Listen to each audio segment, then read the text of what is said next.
Greater Noida प्राधिकरण ने Greno depot से बुड़ाकी तक एक्का मेट्रो रूट की डिटेल प्रोजेक्ट रिपोर्ट को मंजूरी देकर मल्टी मॉडल ट्रांसपोर्ट व लॉजिस्टिक हब से जोड़ने की बोर्ड ने हरी झंडी दे दी है। इस ट्रैक की लंबाई 2.6 किलोमीटर है और इस पर करीब 416 करोड़ रुपए खर्च होंगे।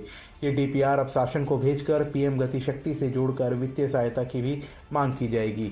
एक्का रूट से बुड़ाकी तक जाने से अलीगढ़ से लेकर बुड़ाकी तक और ग्रेनो क्षेत्र तक के 30 से ज़्यादा गाँव जुड़ जाएंगे। बुड़ाकी के गांव तक 4 कोच की मेट्रो दौड़ेगी। ग्रेटर नोएडा प्राधिकरण ने ग्रेनो डिपो से बुड़ाकी तक मेट्रो शुरू करनी थी। इस पर कई बार प्रस्ताव पास हुआ, लेकिन हर बार बजट को लेकर मामला टल जाता था, मगर इस बार ग्रेटर नोएडा प्राधिकरण ने डीपीआर को मंजूरी दे दी है। गौरतलब है कि बुड़ाकी में मल्टी मॉडल ट्रांसपोर्ट हब बनना है और यहाँ रेल, मेट्रो, अंतर्राज्यीय बस अड्डा है। ट्रांसपोर्ट की सुविधाएं विकसित होनी है।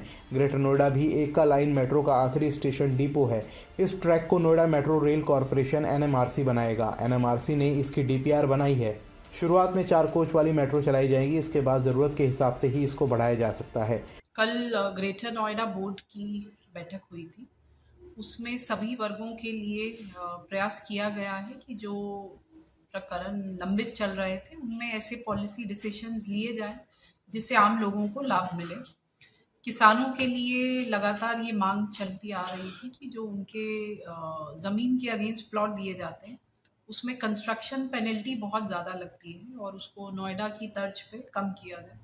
उसमें बोर्ड ने अनुमोदन दे दिया है और जो पहले 12% तक जाती थी पेनल्टी, वो अब अधिकतम 5%, जिसका अधिकतम डिले भी होगा तब भी अधिकतम उसको 5% लगेगी। तो एक बड़ी टाइम एक्सटेंशन की रियायत किसानों को दी गई है।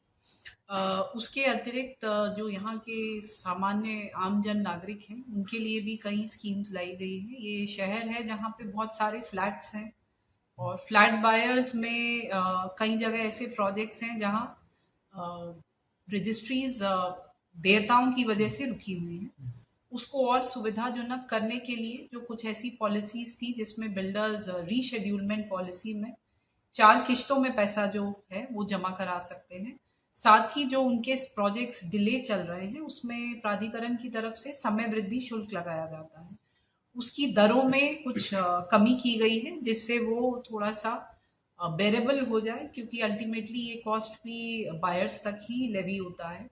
तो इन दोनों से मुझे लगता है कि जो फ्लैट्स की रुकी हुई रजिस्ट्रीज थी, यद्यपि रजिस्ट्रीज फ्लैट वाइज और टावर वाइज भी हम लोग परमिशन देते हैं, लेकिन इससे और 4 किश्तों में देने की सुविधा कर दी गई है। जो भी देता है वो देनी उतनी ही पड़ेंगी, लेकिन 4 किश्तों में सुविधा देने से उनको देने की आसानी रहेगी और जैसे जैसे पैसा देते जाएंगे वैसे वैसे रजिस्ट्रीज उनकी खुलती जाएगी। ग्रेटर नोएडा में स्ट्रक्चर पॉलिसी को मंजूरी दे दी गई है। बिल्डर भूखंडों पर टाइम्स एक्सटेंशन के भार पर भी बोर्ड ने राहत दी है।